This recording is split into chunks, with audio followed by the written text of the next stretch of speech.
Hi, I'm Alan with the Plant Farm.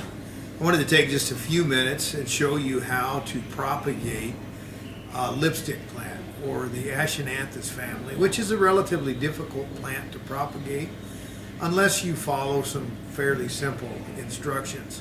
First and foremost, with lipstick plants, they are going to require the use of rooting powder. Most of them will not root very readily without rooting powder being applied. Very easy to do that. I've already put some powder in a little dish, and so I would just take that and insert it. Now very carefully I'm going to take that and orientate it where the leaves are coming out, so that this end would be where the roots are, down in this direction. And then I'm going to insert it in my soil. Make sure that this leaf and eye cutting, which is what we call these leaf and eye, is pressed down where the node, the root node or the growth node, is under the ground. That's pretty essential. So typically when you're ordering on Etsy and you're specifically asking for lipstick plants, you would receive 5 leaf and eye cuttings. So a pot like this, a little 3-inch pot, would be just about right to use to do that. Now, so if I've stuck 5 in here, what we do in the back where we grow these commercially, is we'll stick the 5 cuttings in a pot like this. Looks like we just had a jumper there. We don't want that.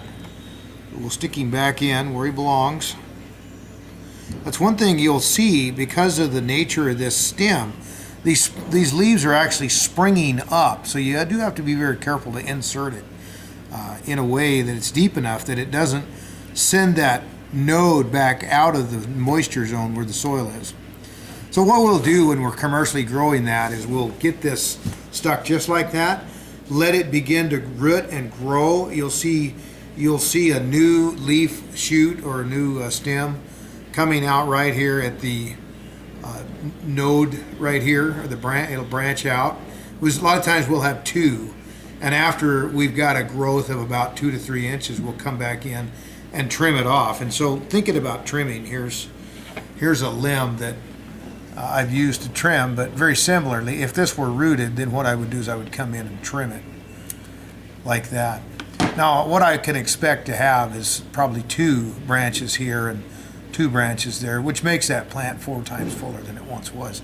Now, you take a little pot like this that has 5 cuttings in it, and you've got each of these nodes is going to have 2 branches. Now that you've got 10 stems that are coming out of this pot, which makes it a very full pot. When I get done with this, I would just leave it in our own humid environment in the greenhouse, but you don't have that at home. So what you're going to want to do is get a small Ziploc bag and just put it in that bag, close it up, and put it on your windowsill. Keep an eye on it and make sure that it stays moist. I didn't water this because I already had pre-watered the soil. And I don't really want to saturate it to the point where it's just really super wet. It would probably cause, to some degree, some loss in there due to botrytis or other kinds of rot. So we'll just go with that, put it in our bag, and let it begin the process of growing. I think on this particular plant, you're going to be able to expect to see some good roots and possibly some stems that are growing in about 4 to 6 weeks. It's not going to be a fast one like some of the others that we've talked about. But this is a really fun one, and as you can see, you're going to get a real reward. Lipsticks have a really gorgeous bloom. That's not fully bloomed yet. It's going to go ahead and open up and come out with kind of a dragon mouth. But here's why we do call it a lipstick. There's the tube, and of course here's the actual lipstick coming out of the tube. I'm Alan with the Plant Farm, and I hope that you have a lot of success as you propagate your own plants.